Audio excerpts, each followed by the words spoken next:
The rain may have eased in some areas of southeastern Saskatchewan, but high water levels are still causing problems for residents there.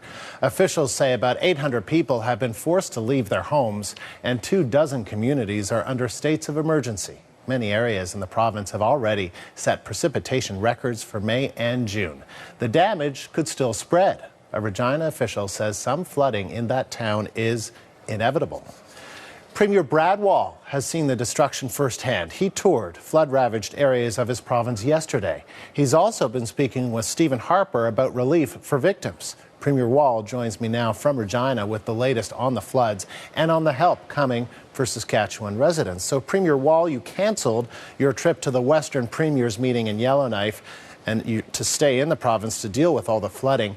How would you compare the scope of the flooding to other natural disasters since you took office back in 2007? Well, there's been nothing like it, period. We had some flooding certainly in northeast Saskatchewan that was very significant, 10 million acres, or actually a little bit less than that, but a lot of acres went unseeded completely last year. We had isolated incidents in places like Yorkton, Maple Creek, North Battleford that were very serious. The intensity of this, the amount of water involved is much, much worse, though. So two observations very quickly. One is that the power of nature is awesome, but on the upside, the power of Saskatchewan people to respond, to rally and respond is also awesome, and we're grateful that people are well.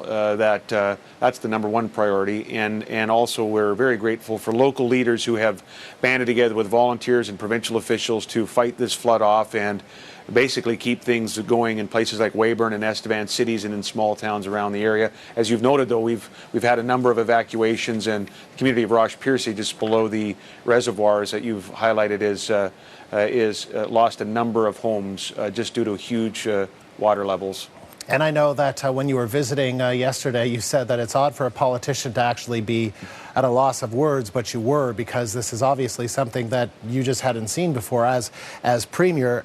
Now, my question to you is, what has the province been doing for affected residents? Well, we had a number of events last year, flooding events, so we took that occasion to make some long-needed improvements to something called the Provincial Disaster Assistance Program, which, by the way, is cost-shared by the federal government.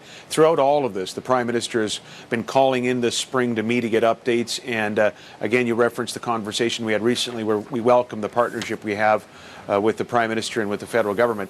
This particular program we've made improvements to. So we've lowered the deductible for people to be able to access help from 20% to 5%, significantly increased the coverage available to people so they can rebuild their homes. The same is true for small businesses, for regional parks, and for municipalities as well. So that program is ready to help. We've said to municipalities, just deal with it as you need to. We will be there. We'll backstop you from an expenditure standpoint. In Saskatchewan, we're fortunate to have a balanced budget and a rainy day fund, and it has been raining.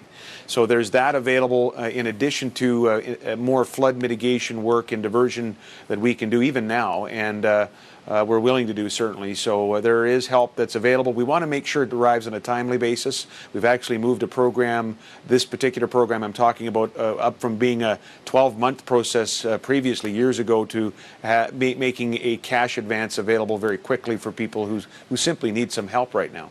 Now, in order to control the rising water levels, the province's watershed authority had to release water from dams on the Souris River. Yet some residents in the downstream areas are questioning why the floodgates on the dams are being opened when they are already underwater. Are you making a situation worse for them?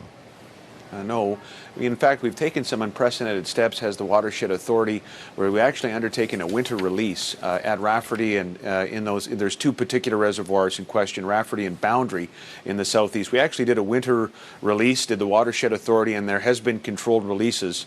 Here's why these releases are unfortunately required. We need to protect the integrity of the dams themselves. We need to make sure the dam system is operating and avoid something that would be actually much worse. And we're happy that these dams were built. They were built around some controversy in the 80s, and without them, the situation would be still worse today.